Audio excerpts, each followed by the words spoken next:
So guys, nata diri sa Tisa. Na sila night market diri ha kay hapit na ang Fiesta. Ano sang Fiesta diri? September? September. So September daw.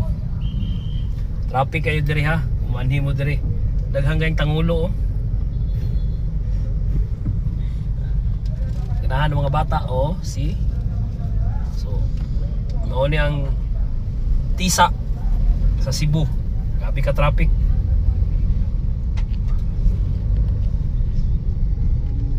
So experience niyo ang kinananay siumay diri, libre. Ay libre nga litson. Siumay festival. Oh, walang gitawag og siumay festival sa Tisa. So ari na mo sa Tisa.